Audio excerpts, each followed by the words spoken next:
ಕೆಲವು ಮನೆಗಳಲ್ಲಿ ಹಣ ಕಡಿಮೆ ಇರೋದಿಲ್ಲ. ಅವ್ರ ಕನಸುಗಳಿಗಿಂತ ಕುಟುಂಬದ ಅಗತ್ಯಗಳು ದೊಡ್ಡದಾಗಿರುತ್ತೆ.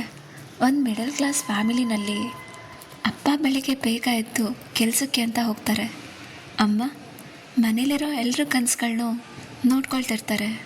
ಮಕ್ಕಳು ಕೂಡ ದೊಡ್ಡ ದೊಡ್ಡ ಕನಸುಗಳನ್ನ ಕಾಣ್ತಿರ್ತಾರೆ. ಆದರೆ ಆ ಮನೇಲಿ ಒಂದು ವಿಚಿತ್ರ ಅವಾಗ ನಡೀತಾ ಇರುತ್ತೆ.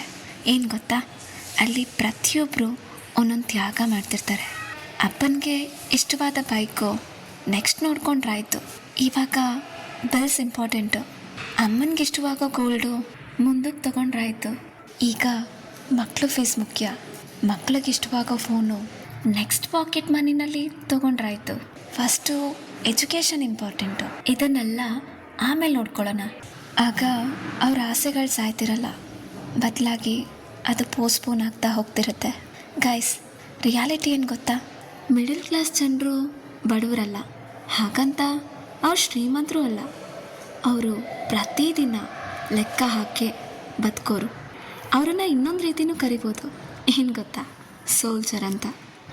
ಸ್ಯಾಲ್ರಿ ಬಂದಿನ ಎಲ್ರಿಗೂ ಖುಷಿ ಇರುತ್ತೆ, ಆದರೆ ಅದೇ ಖುಷಿ ಕೆಲವು ದಿನದಲ್ಲಿ ಮಾಯ ಆಗ್ತಾ ಹೋಗುತ್ತೆ. ನಾವು ಕಟ್ಟೋ ಬಿಲ್ಸಿಂದ, EMI ಹಾಗೆ ನಮ್ಮ ರೆಸ್ಪಾನ್ಸಿಬಿಲಿಟಿಯಿಂದ.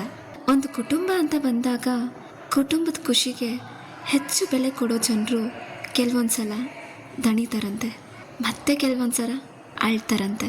ಆದರೆ ಆ ಅಳು ಯಾರಿಗೂ ಕೇಳಿಸಲ್ಲ ಅಷ್ಟೆ. ಅದಕ್ಕಿಂತ ಹೆಚ್ಚಾಗಿ ನಗ್ತಾನೆ ಇರ್ತಾರೆ. ಯಾಕೆ ಗೊತ್ತಾ, ಅವ್ರ ಹಿಂದೆ ಒಂದು ಕುಟುಂಬ ನಿಂತಿರುತ್ತೆ ಅನ್ನೋ ಧೈರ್ಯದಿಂದ.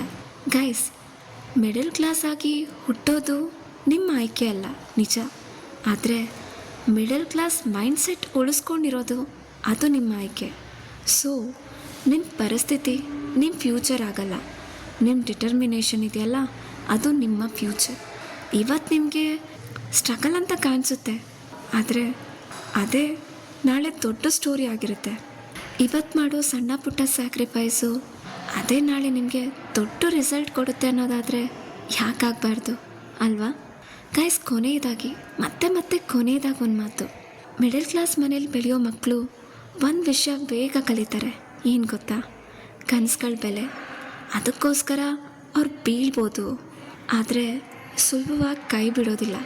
ಯಾಕಂದರೆ ಅವ್ರಿಗೆ ಚೆನ್ನಾಗಿ ಗೊತ್ತಿರುತ್ತೆ, ಅವ್ರ ಸಕ್ಸಸ್ ಹಿಂದೆ ಬೆವರು ಸುರಿಸೋ ತಂದೆ, ತ್ಯಾಗ ಮಾಡೋ ತಾಯಿ, ಹಾಗೆ ಅವ್ರ ಮೇಲೆ ಅಪಾರವಾಗಿ ನಂಬಿಕೆ ಇಟ್ಕೊಂಡಿರೋ ಅವ್ರ ಕುಟುಂಬ ಇರ್ತಾರೆ. ಅದಕ್ಕೋಸ್ಕರ ಅವ್ರ ಪಿತೃನೂ ಕೂಡ ಹೇಳ್ತಾನೆ ಇರ್ತಾರೆ,